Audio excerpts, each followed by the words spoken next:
Boredom feels like a modern curse. Phones, ads, algorithms, all built to fight it. But 50,000 years ago, with no phones, no books, no lights, humans got bored too. And what they did about it built civilization. So here's the claim. Every major leap in early human history, from art, music, tools, even religion, traces back to one root cause. Idle hands, idle minds with nothing to do. Sounds too simple, so let's test it. 35,000 years ago, in a cave in modern-day France, someone picked up a piece of charcoal. They had no reason to do it. Hunting was done for the day. The food was already stored. There was nothing urgent left to survive.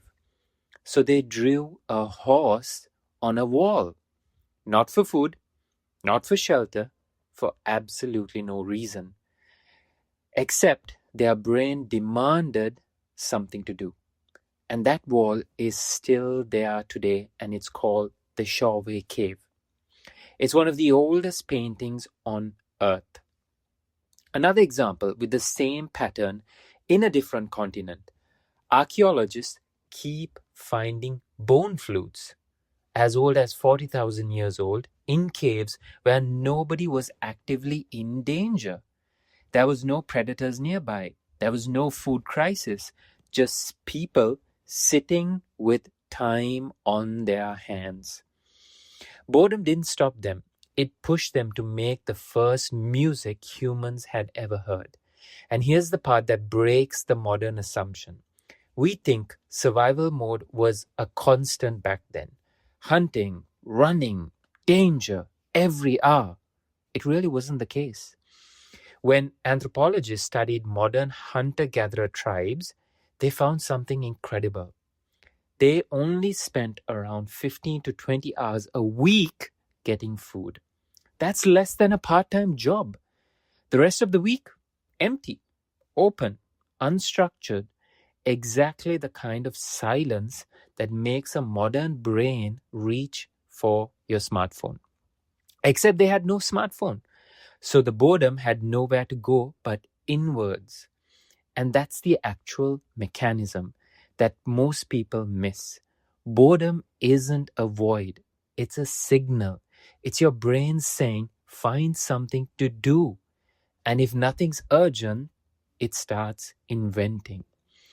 Psychologists have a name for it now. Boredom is the trigger for what's called divergent thinking, the brain state where you generate new ideas instead of repeating old ones. Ancient humans didn't have Netflix or a smartphone to numb that signal.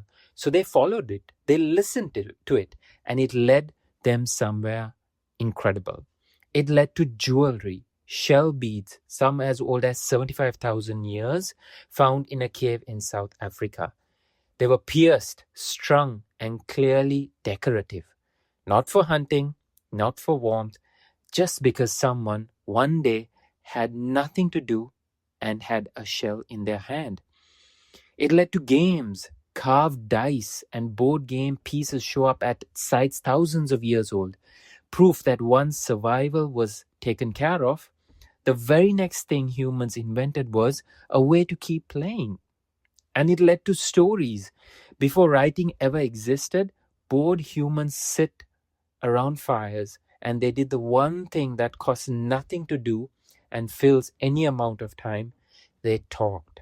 They invented myths, origin stories, and even gods.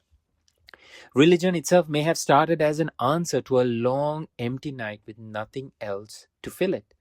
So here's where it makes sense. Every time you feel that itch, that restlessness, nothing to do, what now feeling, you're not malfunctioning. You're running the exact same software that built cave paintings, music, jewelry, games, and even gods. The tools have changed now. Charcoal became Procreate, bone flutes became Spotify, fireside stories became Netflix. But the engine is the same one that's been running for 75,000 years. An idle brain looking for something to make. The only difference is ancient humans had no choice but to build the thing themselves. Today, we have 1,000 options to skip that step entirely. Which means the real question isn't why ancient humans got creative when they were bored.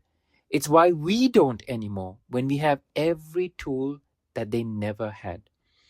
If boredom built the first art on earth, what's your boredom building right now?